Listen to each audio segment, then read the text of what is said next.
Idurre es la conferenciante más joven que ha intervenido en estos 12 años a través de estas conferencias que han organizado y siguen organizando los Teledones de Oro. Ella es graduada en Administración y Dirección de Empresas, con la especialidad de Marketing, y tiene la máxima titulación como entrenadora de fútbol UEFA Pro. Actualmente compagina su faceta profesional con trabajos en distintos ámbitos dentro del mundo del fútbol. Trabaja en el departamento comercial de una empresa vitoriana y, a su vez, es la entrenadora del juvenil Liga Vasca de la Horrera de Vitoria. Aparte de esto, colabora en Radio Vitoria y en El Correo, siendo la comentarista habitual en las retransmisiones de los partidos del Deportivo Alavés y escribiendo una columna sobre estos después de cada partido. También es docente de la Escuela de Entrenadores de la Federación Alavesa de Fútbol. Lleva toda la vida ligada a la Horrera de Vitoria. Tiene experiencia tanto en fútbol femenino como masculino y fue seleccionadora de Euskadi sub-15 y sub-16 durante 2 temporadas. Sin más, damos paso a Idurre.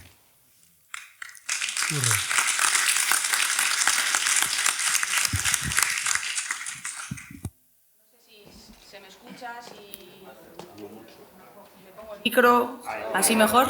Vale, bueno. Bueno, en primer lugar, daros las gracias a todos por venir aquí a la conferencia y en concreto a la institución de los Teledones de Oro por haber querido contar conmigo para el día de hoy, y en particular a Javier Cameno, que es a quien conozco desde hace muchísimo tiempo porque somos familia. Vale. Bueno, yo voy a intentar hacer una presentación amena, dinámica, de prácticamente cómo he vivido yo en primera persona el fútbol en distintas etapas y en distintas facetas. Voy a resumir de manera breve cómo ha influenciado el fútbol mi vida, y tanto a nivel deportivo como a nivel profesional y laboral. Y luego en la última parte de la conferencia, pues me gustaría abrir un poco y que podamos participar todos y bueno, pues poder responder a distintas cuestiones y dudas que podáis tener, ¿no?, en cuanto a cómo puede vivir una persona, en este caso siendo mujer, un mundo tan habitual y por excedencia un deporte de hombres. Bueno, voy a comenzar. Os voy a hacer un breve resumen de lo que va a ser mi conferencia, ¿vale? En primer lugar, me gustaría hablaros un poco de mis inicios, de por qué elegí el fútbol, de por qué llevo el fútbol tan dentro de mí, y cómo ello me llevó a formarme y qué medios he tenido para poder formarme y qué aprendizaje he tenido. Voy a continuar exponiéndoos cómo he vivido yo distintas etapas dentro del fútbol siendo entrenadora,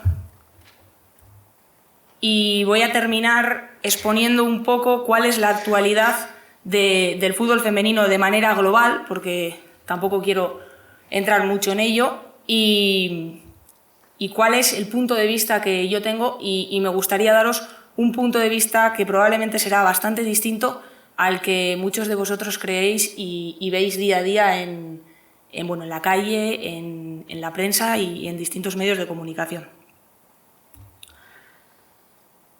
Bueno, realmente, si tengo que hablar de mí y de cómo empecé en este mundo, tendría que remontarme a la primera etapa de mi vida, prácticamente a cuando todavía no tenía ni uso de razón. Yo siempre que recuerdo, momentos de la infancia y que he hecho la vista atrás, siempre me veo pegado a un balón, en todo momento.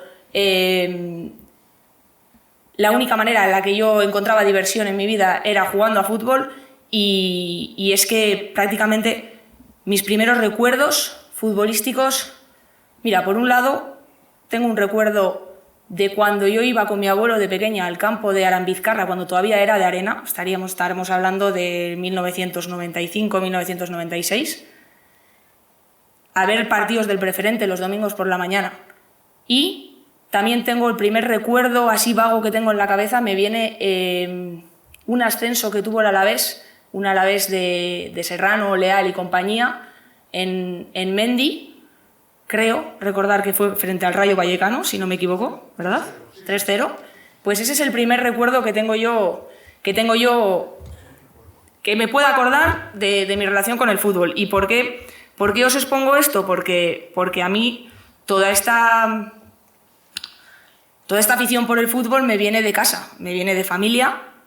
Tengo una familia súper futbolera y muy aficionada al Deportivo Alavés, pero además todas las ramas, la rama de familia por parte de padre, la rama de familia por parte de madre, además casualidades de la vida que coinciden que ambas familias son del mismo pueblo y el propio pueblo era y es 100% alavesista, ¿no? Entonces, bueno, aquí os estoy poniendo distintas fotos, en este caso esta es en el pueblo, como yo pasaba allí los veranos, los fines de semana, siempre con un balón pegado al pie y esperando que llegara el domingo para que en procesión todo el pueblo saliera de camino a Mendizorroza, ¿no? Porque bueno, al final eso lo tengo muy metido en la cabeza, es un recuerdo que tengo porque era como el acontecimiento del fin de semana, tanto para la familia como para el pueblo entero, ¿no? Y bueno, siempre yo en mi casa he vivido siempre las noticias del Alavés en todos los distintos medios locales, se ha seguido muchísimo al Alavés y por ello, pues bueno, a mí me lo han metido en la vena y ha sido la educación que he tenido, ¿no? No puedo... Es que no he tenido ni siquiera la posibilidad de poder ser de otro equipo y haber crecido de otra manera porque yo es que no podría explicaros mi vida si no os hablara del arraigo que tenemos todos a nivel familiar al Deportivo Alavés, ¿vale? Bueno, aquí os estoy enseñando unas fotos de, bueno, en concreto, esto es un partido amistoso que se jugó en La Guardia, creo, si no me equivoco, ¿verdad? Bueno, en Lantarón, eso es, en Lantarón, que fue la pretemporada después, creo, de la final de la UEFA, que hoy hace 21 años, además. Y fue el día de mi primera comunión, el día que me regalaron el carné del Alavés, mi primer carné del Alavés. Yo tenía 8 años, creo, y desde entonces no ha habido una sola temporada que no haya sido abonada al Deportivo Alavés. Entonces, pues bueno, creo que es importante exponeros, para que podáis entender todo lo que voy a exponer después, el gran arraigo que tengo tanto al Alavés como al fútbol, ¿no? Y en este caso, mucha parte de culpa tiene el Alavés porque por ese sentimiento hacia el Alavés, pues en mí se desarrolló una necesidad probablemente de seguir entendiendo y de seguir investigando este deporte. Después, antes de entrar en la formación, con 12 años fue cuando tuve mi primera experiencia en un club deportivo, que fue en la Gasteiz Cup, que supongo que conoceréis, era un club íntegro femenino, y en esa época aquí en Vitoria, para categorías inferiores, ya existía el Aurrera, que tenía el equipo de categoría nacional, de segunda división, pero en categorías inferiores era los únicos equipos femeninos que existían eran los que estaban en ese club. Y bueno, ahí empecé a jugar, durante 2 temporadas tuvimos que jugar contra chicos, porque aquí en Álava no existía la competición femenina. Y luego, ¿qué pasaba? Que cuando pasábamos de infantiles, aquí ahora también la ley marca que las chicas pueden jugar con chicos y contra chicos en equipos que principalmente son masculinos, hasta que pasan a ser infantiles, hasta que la categoría de los chicos pasa a ser cadete. O sea, pueden jugar hasta infantiles. Entonces, en este caso, ¿qué nos ocurrió? Que cuando ya pasábamos a cadetes, aquí en Álava no podíamos seguir compitiendo. Por eso, el club nos llevaba a competir a la Federación Guipuzcoana. La federación permite competir en otro territorio siempre que tu territorio no tenga esa competición, ¿vale? Os sonará raro porque es cierto que esto ahora no es así, porque ahora prácticamente, bueno, no sé si en todos los territorios del país, pero por lo menos aquí en Euskadi sí que existen categorías de fútbol femenino. En esa época no existía, con lo cual estuve un par de temporadas compitiendo en Guipúzcoa, porque aquí no existía esa competición. Avanzando ya, cuando ya era adolescente, tuve una lesión de rodilla bastante importante, que tuve que estar parada casi un año de jugar a fútbol, y bueno, ahí en esa recuperación tan larga que tuve, decidí que era un buen momento para empezar a entrenar, ¿no? Tenía ese vacío, lo tenía que ocupar de alguna manera y empecé a entrenar. El primer equipo que entrené fue la Ikastola López de Guereñu, sin haber cumplido 17 años. Me lesioné con 16 y bueno, toda esa temporada compaginé la recuperación de la rodilla con empezar a entrenar. Y bueno, una vez que superé la lesión y volví a jugar, pues entonces ahí ya empecé a compaginar jugar a fútbol, que seguía jugando en la Gasteiz Cup. Ahí ya eran categorías regionales, jugábamos aquí en Álava porque para ese entonces ya se habían creado esa categoría, no llevaba muchos años, una o 2 años. Como lo compaginaba con mis entrenamientos en la escuela de la Aurrera, porque ese año entré ya a ser parte de la Aurrera, 17, 18 años tenía, y ahí ya me di cuenta que esto del entrenamiento podía ir conmigo y decidí apuntarme a los cursos de entrenadores, ¿vale? Ahora os voy a explicar un poco qué hay que hacer para poder tener las licencias para ser entrenador y cuáles son las distintas licencias que existen. Entonces, bueno, yo decidí empezar a formarme y muy bien, la verdad es que sin tener una idea fija, yo vi que me gustaba, que creía que me desenvolvía bien y bueno, pues para seguir avanzando. Y luego ya, bueno, por terminar con esta etapa, llegó el 2010, que ahí ya es cuando decido dejar el fútbol, porque ahí sí que ya lo tenía claro para enfocarme única y exclusivamente en mi carrera como entrenadora. Vale. En cuanto a la formación, bueno, yo tengo la máxima, como bien nos ha dicho Cameno, la máxima titulación a nivel de Europa. Se llama la titulación UEFA Pro Football Coach y me la saqué en 2013. Me la saqué muy joven. Lo que pasa es que en esa época no se llamaba así, se llamaba Entrenador Nacional de Fútbol y con ese título solo podías optar a entrenar a la máxima categoría, es decir, la primera división, pero en este caso a nivel español, ¿vale? A nivel del territorio. Para salir fuera a entrenar a nivel europeo, pues necesitabas pedir unas licencias, te la tenían que conceder en la Federación Española y bueno, era distinto. ¿Qué pasa? Que hace unos años todo esto la UEFA lo reguló y sacó unas licencias nuevas, ¿vale? Entonces es por eso que yo esta licencia no la saco hasta hace 2 años, aun teniendo la máxima titulación posible aquí en España. Decidí pagar y dar el paso a tener esta licencia hace un par de años fue, porque bueno, ya con otros objetivos futuros. Vale, ¿por qué decido?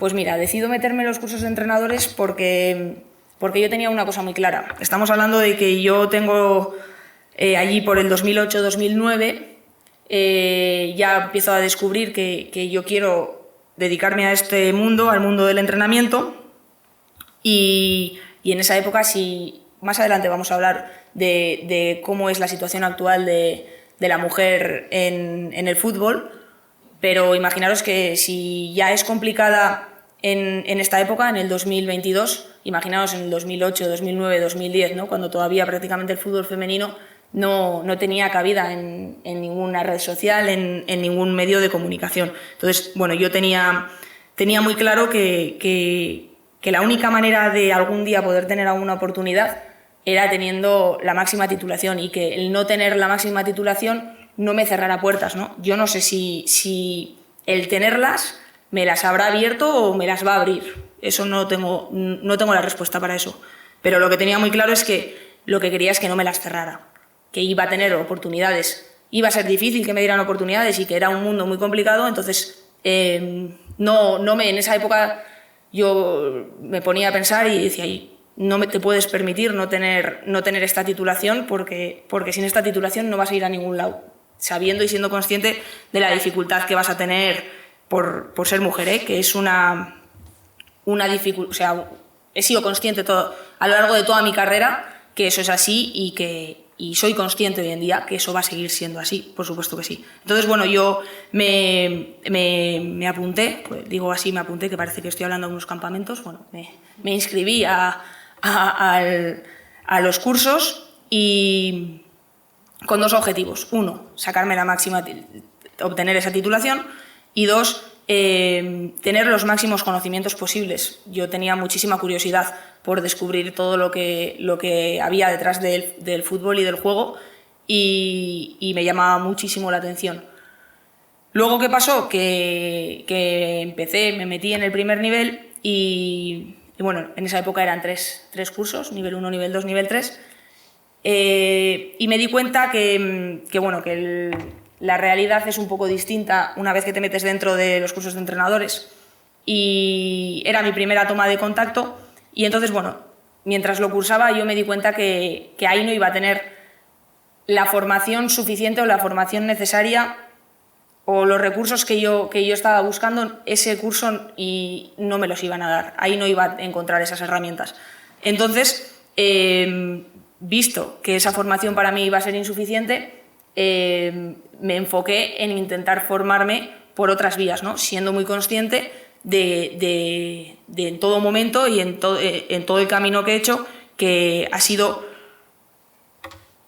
me ha acompañado en mi etapa. Según yo iba avanzando en mi etapa como entrenadora, era consciente de que seguía formándome y de que bueno, y hoy en día, cada paso más que doy, cada nuevo reto, cada contexto al que me enfrento, es una formación nueva, porque bueno, además el mundo del fútbol es muy cíclico, y me imagino que, como en todos los ámbitos, si no te reciclas y si no estás al día, pues hoy vales, pero mañana estás muerto. Entonces, bueno, yo eso también, por ese lado, lo tenía muy claro.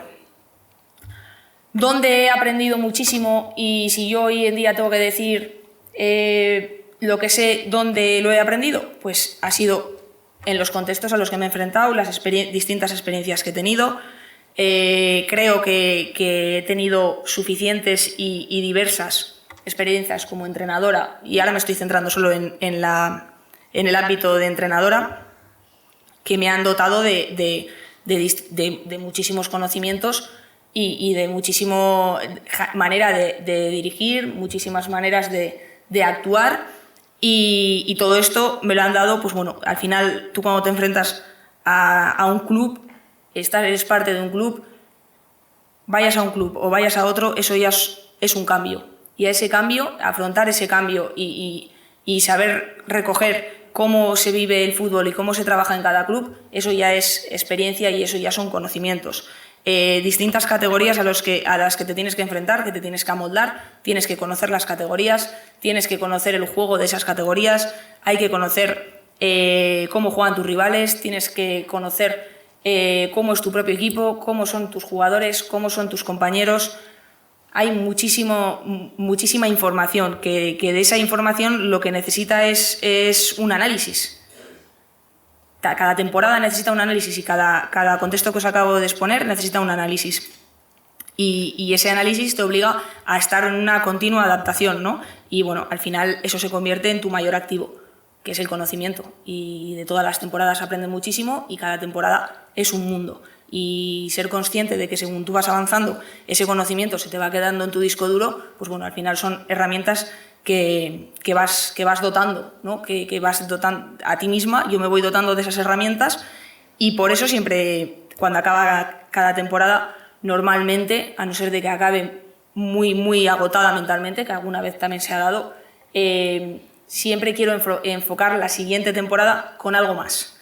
No algo mejor, algo distinto, que me dé a mí, bueno, normalmente algo distinto para mí siempre suele ser algo mejor que lo que he tenido hasta ahora, pero eso no significa que tenga que ser ni una categoría superior ni un equipo mejor, sino algo distinto que a mí me haga, primero, que me genere un nuevo reto y segundo, que el adaptarme a ese reto me vaya a dar de una formación que es la que necesito constantemente para seguir viva en este mundo.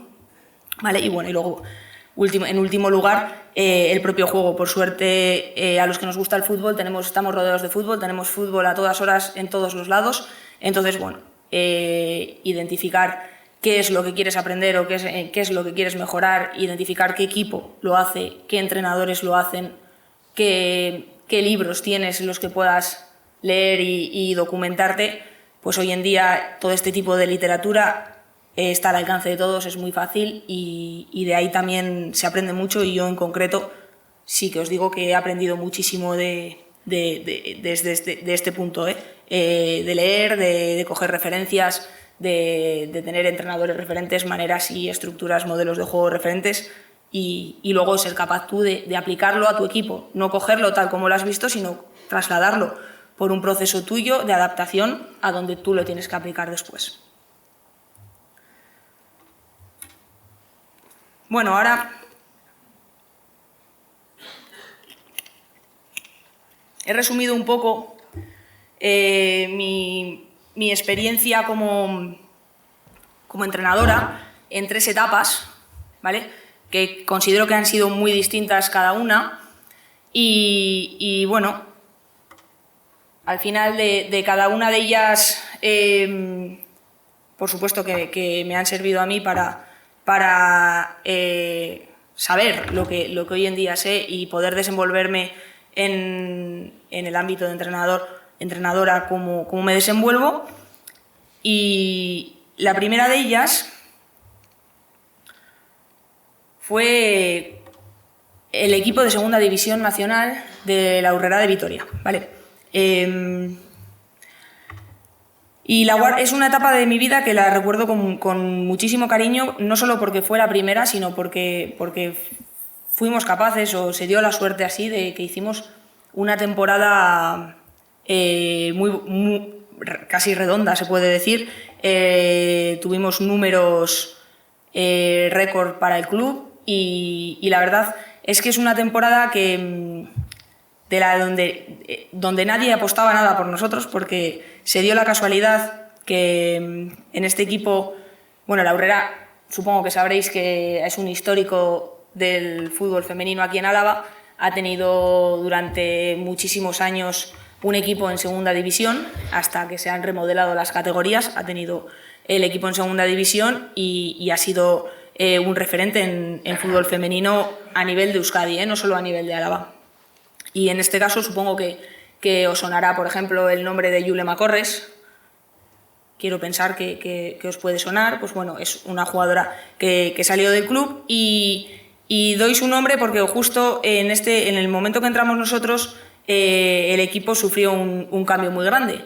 La mayoría de las jugadoras bastante veteranas y con mucha experiencia en la categoría salieron del equipo, salieron del club. En concreto, una de las que salió fue Yulema, que se fue al Atleti, y entonces llegamos nosotros, un cuerpo técnico completamente inexperto. En mi caso era la primera experiencia que iba a tener en un fútbol de rendimiento de verdad. El cuerpo técnico que me acompañaba, parte, también no había tenido nunca una experiencia de este tipo. Y las jugadoras que compusieron aquel año el equipo, quitando 3-4 jugadoras que mantenían de años anteriores, eran todas las jugadoras que venían de descender al equipo B que estaba en Liga Vasca. Con lo cual, pues bueno, las expectativas eran bastante bajas, nadie daba un duro por nosotros Y bueno, la verdad es que salió un año redondo, que parece que cuando se juntan los astros, pues todo sale, y este fue uno de esos casos, ¿vale? En mi caso, yo lo afronté como, bueno, pues como si fuera una de las cosas más importantes de mi vida, la verdad. Era la primera puerta que se me abría, para mí era un reto, y yo lo que no podía permitirme era no estar a la altura, ¿no? Entonces, bueno, le dediqué muchísimas horas. A las mañanas, en vez de ir a la universidad, yo estaba, digamos, analizando las cosas del equipo, planificando. A la tarde íbamos a entrenar, metíamos muchísimas horas, no solo yo, yo y todo el cuerpo técnico que me acompañaba. Y bueno, junto con un equipo de jugadoras muy buenas, porque es la realidad, ¿no? Que tampoco los entrenadores magia no hacemos, lo que necesitamos es talento, y en este caso el equipo tenía muchísimo talento. Pues bueno, fuimos capaces de sacar adelante esta temporada. Esta temporada, que era una temporada complicada, porque en este momento en la segunda división todavía había mucha diferencia de la segunda división a la primera división. Todavía no se había dado la remodelación de ligas que hay ahora. ¿Y qué ocurría? Que había falta de muchas estructuras profesionales, y entonces muchas jugadoras buenas que hoy en día actualmente juegan y son profesionales en primera división, en esa época estaban en segunda división, en esta categoría. Entonces era una categoría dura, era un grupo complicado. Estábamos nosotros aquí en el grupo vasco, que también nos tocaba Burgos, Navarra y Santander y Cantabria, y era un grupo donde había muchas jugadoras que hoy en día son profesionales, ¿vale? Os voy a poner la imagen de algunas de ellas, puede que no las conozcáis, pero bueno, solo con que veáis las camisetas que llevan, pues os podéis hacer una idea, ¿no? del nivel que había ese año en la categoría, ¿vale? Entonces, pues bueno, acabamos de ver, por ejemplo, Eli del Estal, que ahora está en el Sevilla, jugaba en el Racing; Maite Oroz, que ahora está en el Madrid, jugaba en el Atleti. Y este era el contexto, ¿no? Nosotros, que éramos un cuerpo técnico completamente inexperto, y unas jugadoras que no tenían casi experiencia en la categoría, la mayoría de ellas, y que éramos uno de los equipos más jóvenes del grupo, porque la media de edad del equipo estaba entre 20 y 22 años, pues bueno, hicimos una temporada casi histórica, digamos, ¿no? Yo creo que José me puede corregir, pero no por puesto, pero sí por puntos, ¿verdad? ¿Verdad? Eso es.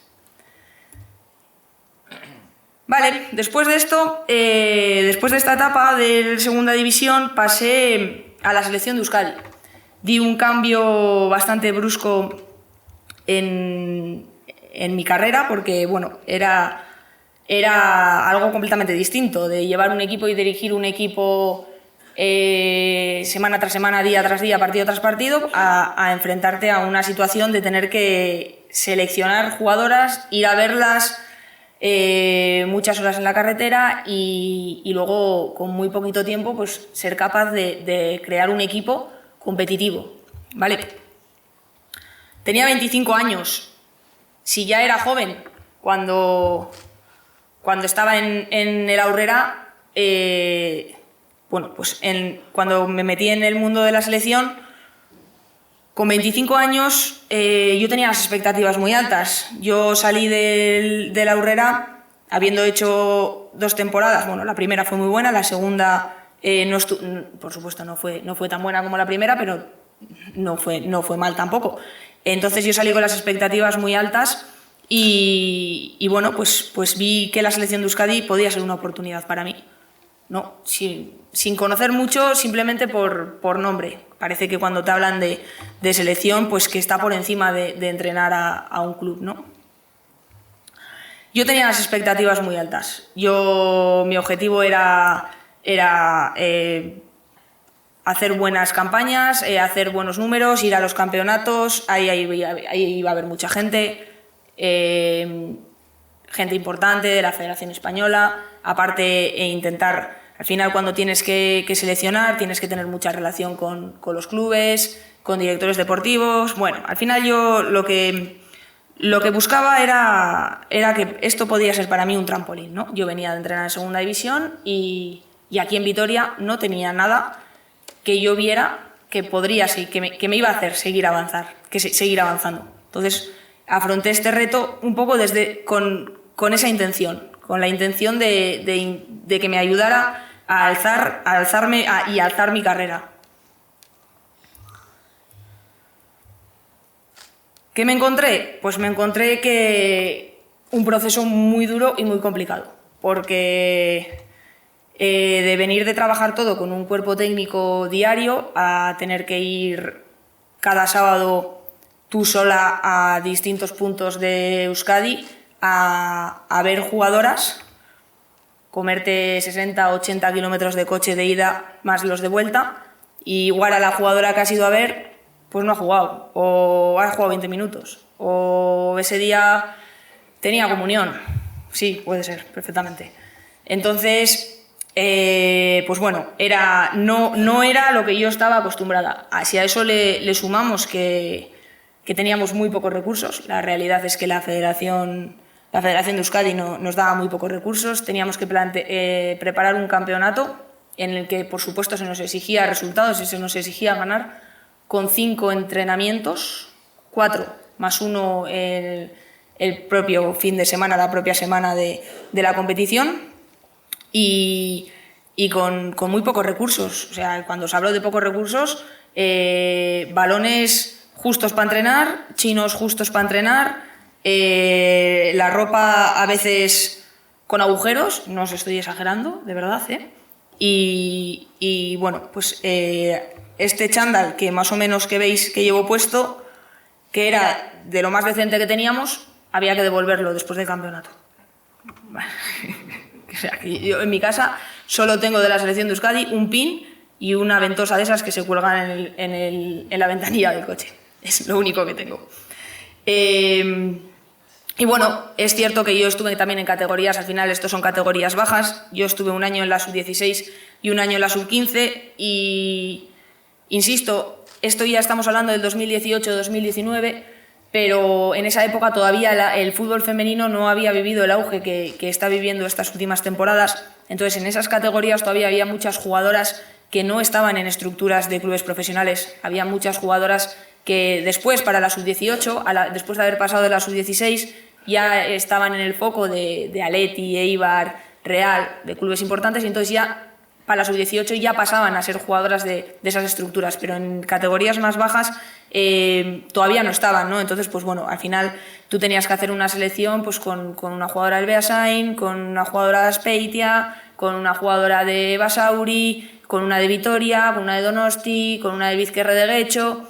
¿Y eso qué implica? Pues bueno, implica que al final los recursos y las capacidades formativas que llevaban esas jugadoras no eran para nada comparables a los recursos que pueden tener una jugadora que en esas categorías está en el Atleti o que está en la Real, o que cuando vas a jugar contra Valencia está en Valencia, o cuando vas a jugar contra Cataluña está en el Barça, por poner ejemplos, ¿no? Entonces, pues bueno, me encontré con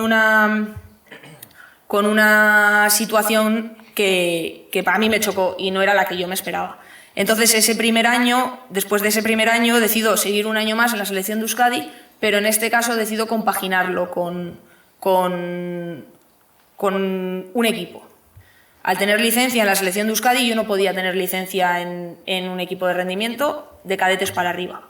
Entonces, tenía que entrenar de infantiles para abajo. Entonces, yo, ante esa tesitura, vi un buen momento para iniciarme en el fútbol masculino. Dije, bueno, pues ¿por qué no probar con chicos? Al final es la máxima categoría que puedo entrenar aquí en Vitoria y que la puedo compaginar con la selección de Euskadi, ¿no? Porque al final la selección de Euskadi entre semana no me llevaba nada y el fin de semana sí que tenía que ir a ver partidos, pero bueno, la competición aquí de infantiles es el sábado por la mañana, entonces yo tenía luego todo el sábado a la tarde y todo el domingo para poder ir a ver jugadoras.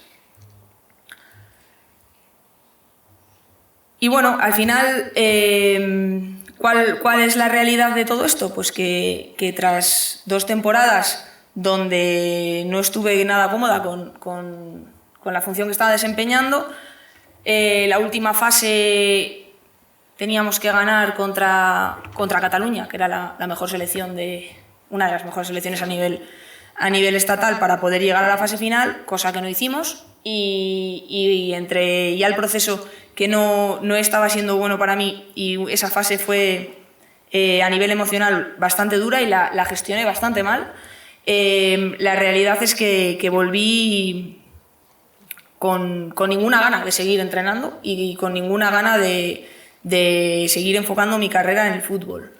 Y me costó bastante porque de ahí volví, creo que fue en febrero de 2019, para que nos ubiquemos en fechas, volví con la idea de que yo no valgo para esto.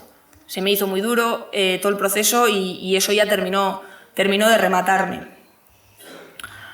Entonces, ahora ya con perspectiva y después de, por supuesto, no haberme hecho caso con esas reflexiones que yo traje de la selección de Euskadi,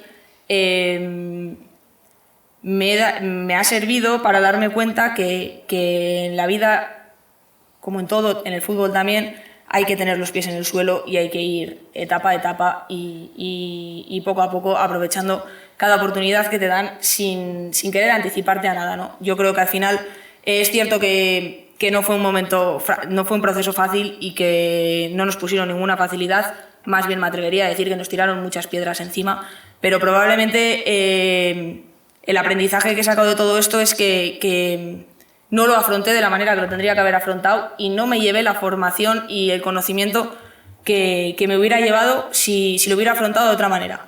También os digo que no me he hecho a mí todas las culpas porque nos lo pusieron muy, muy, muy complicado. Tengo la suerte de tener buenos amigos en este mundo del fútbol y no me costó volver a reengancharme.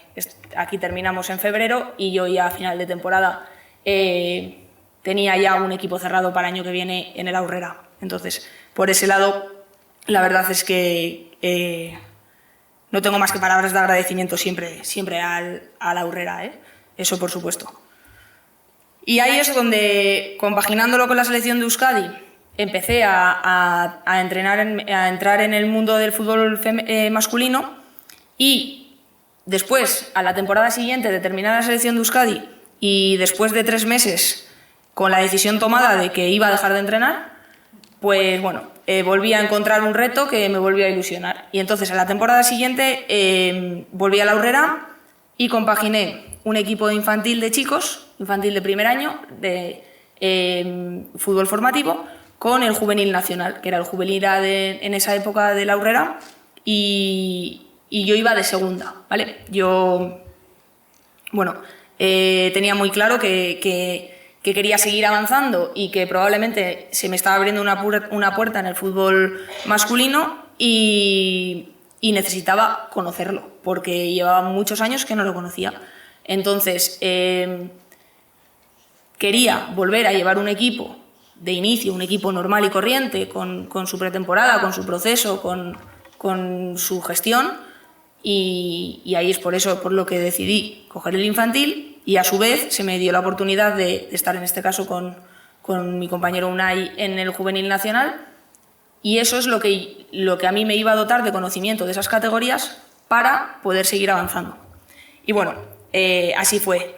De ahí al año siguiente, que fue el año de la pandemia, entrené al cadete vasca de la Aurrera, pero a mitad de temporada hubo un cambio de entrenadores y pasé al juvenil B, ¿vale? Juvenil Liga Vasca, que es en el equipo que estoy actualmente.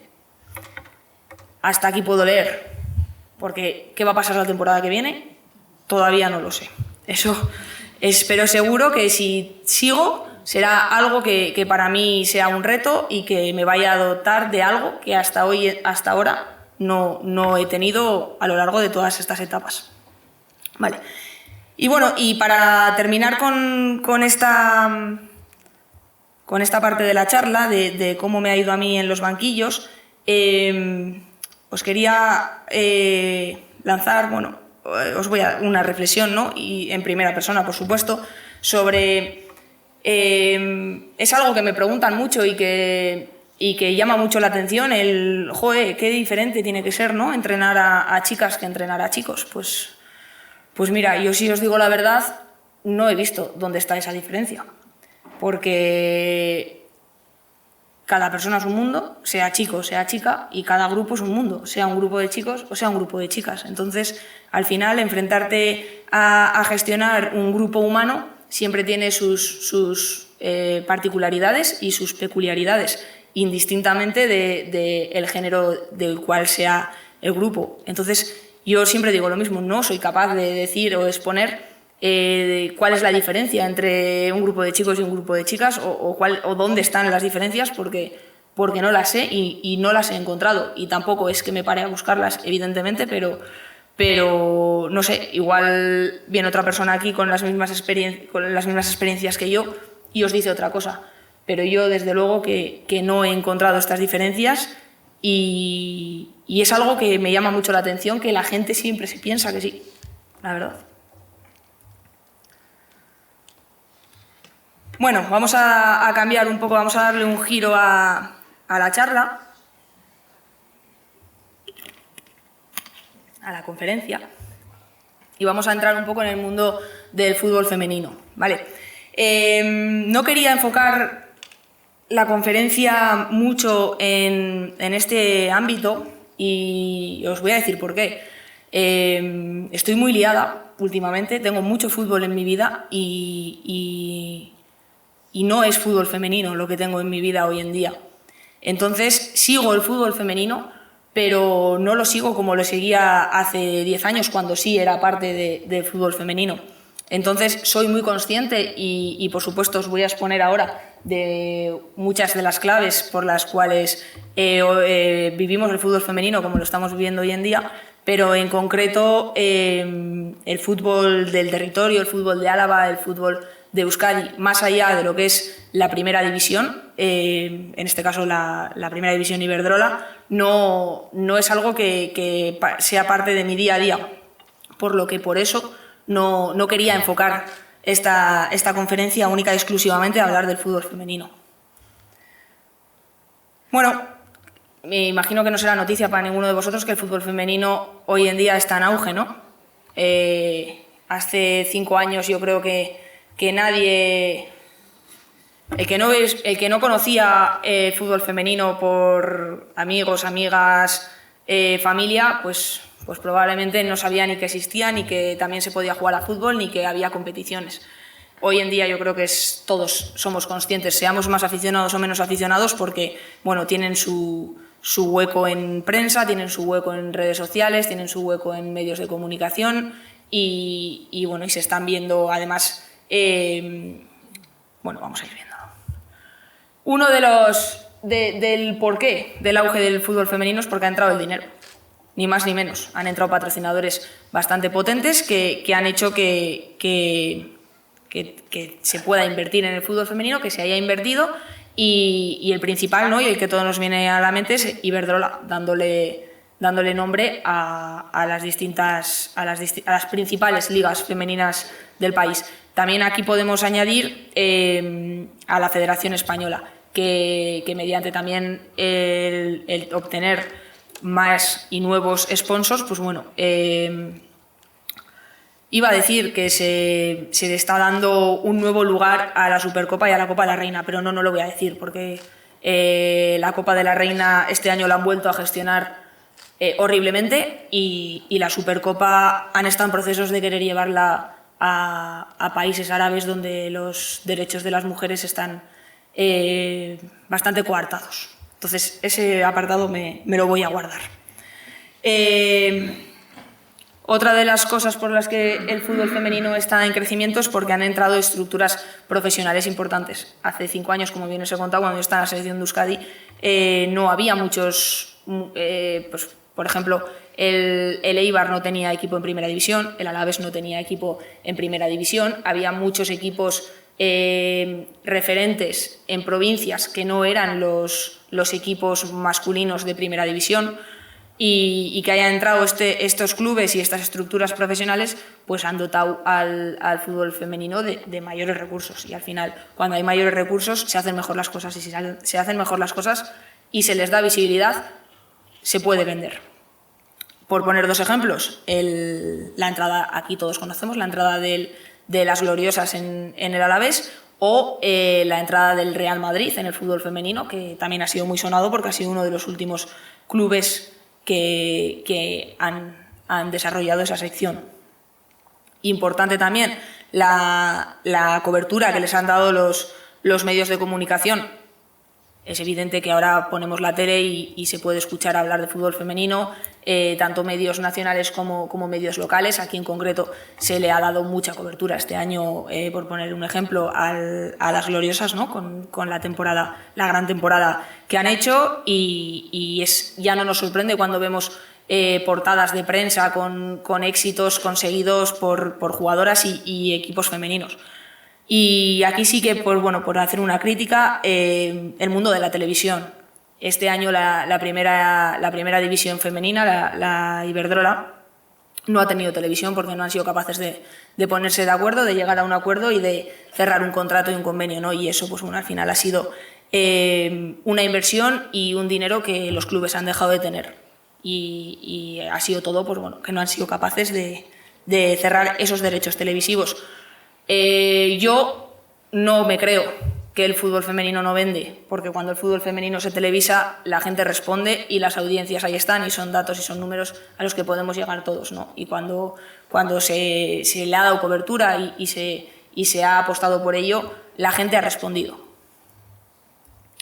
Y por otro lado, después de ver todo esto, evidentemente la implicación que han dado las jugadoras y los propios técnicos, ha sido mayor. Es cierto que cuando yo entrenaba en segunda división era muy difícil pensar que alguien podía llegar a vivir del fútbol. Ya hablo de vivir del fútbol durante la práctica del fútbol, no hablo de vivir del fútbol como los jugadores, en este caso cualquier jugador profesional de fútbol que se dedica a jugar a fútbol y cuando se retira tiene la vida resuelta. No, en este caso tampoco hemos llegado a ese punto, pero es cierto que ahora las jugadoras son profesionales, que tienen ficha profesional, que tienen una dedicación completa, y mientras se dedican a jugar a fútbol, se dediquen los años que se dediquen en su vida, viven de ello, no tienen la necesidad de tener otro trabajo como hace 3-4 años, y de ahí para atrás era necesario. Muchas jugadoras que juegan en primera y en segunda división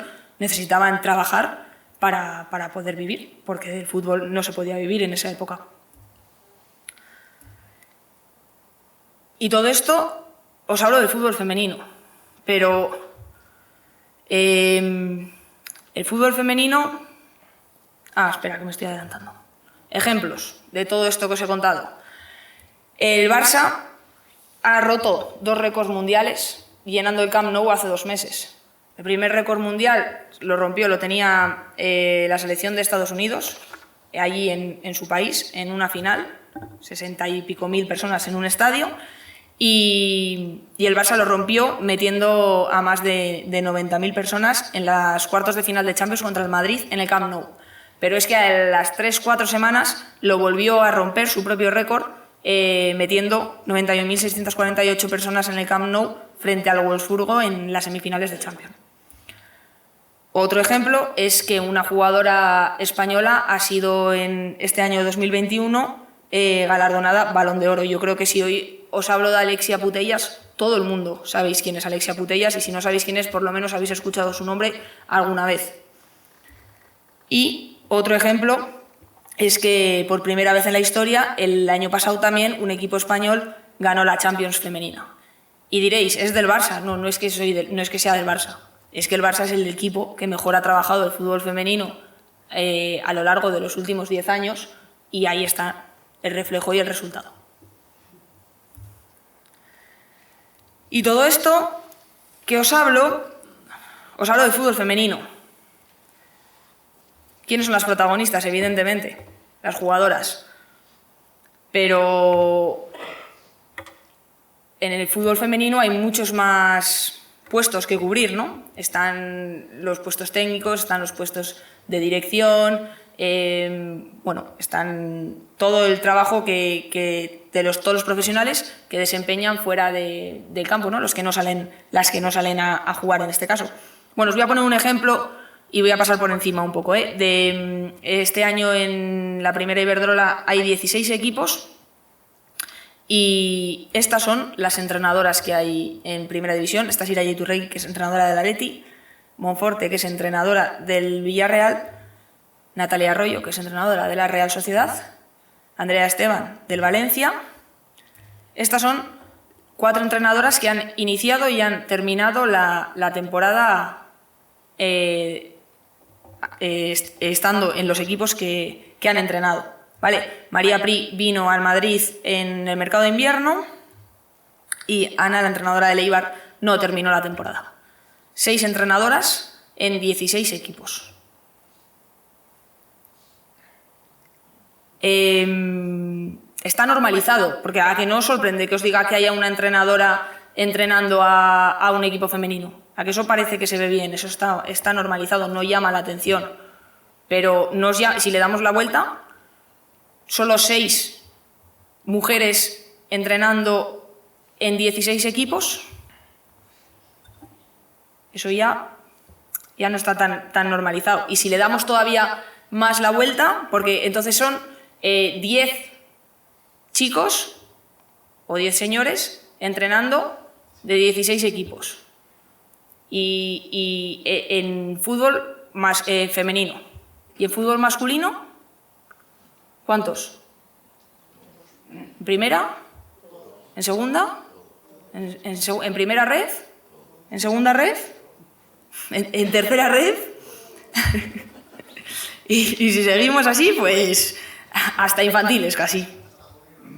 Entonces, bueno, la verdad es que es un poco... La situación es utópica, ¿no? Está muy normalizado que un chico entrene a un equipo femenino. Lo que no está para nada normalizado es que ver a una chica o una mujer al cargo o dirigiendo un grupo de chicos. Da igual la edad, da igual que sean adultos, que sean juveniles, que sean alevines, porque sigue llamando la atención. Y para terminar, os voy a poner esta imagen. Esta imagen es el staff actual de las selecciones femeninas de fútbol. Actual, de esta temporada. ¿No os llama la atención? Sí, sobre todo como parece que todos están bajo la subordinación de la cabeza visible y principal, que es el seleccionador Jorge Vilda.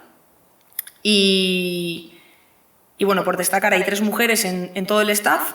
2 de ellas son entrenadoras, son técnicas, que son Monse y Laura del Río, y ambas 2 trabajan para él. Y la tercera es una preparadora física. Son 11 puestos y de esos 11 puestos solo hay 3 mujeres.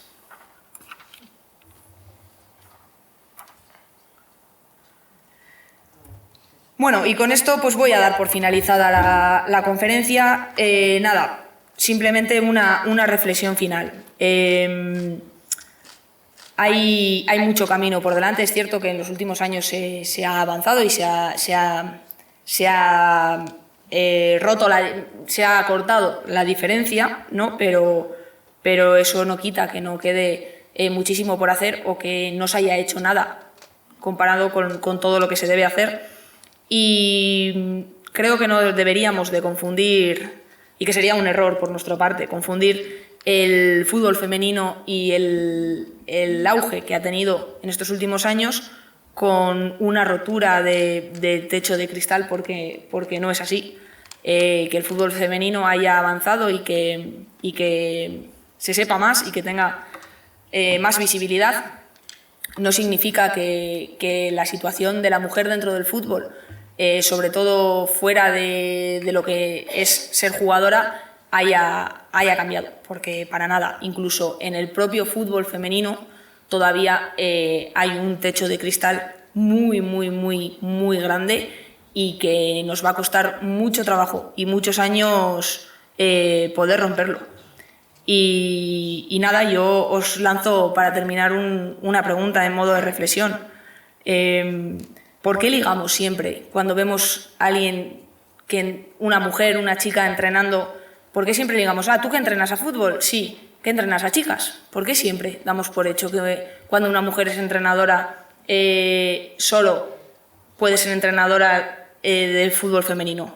A ver, yo la respuesta la tengo clara, es por el propio patriarcado en el que vivimos y por supuesto en el mundo del fútbol que todavía es más de hombres por excelencia, ¿no? Pero bueno, yo creo que todos los que somos parte del fútbol, ya sea como aficionados o como padres de jugadores que juegan o bueno, como parte de fútbol, de algún estamento dentro del fútbol, pues tenemos responsabilidad de cambiar eso. Y Idurre, para que tengas un recuerdo de la Asociación Celadonas de Oro.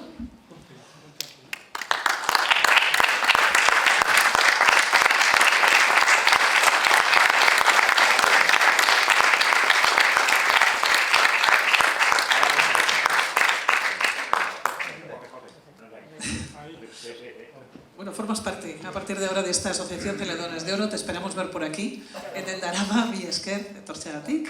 Bueno, beste baten arte.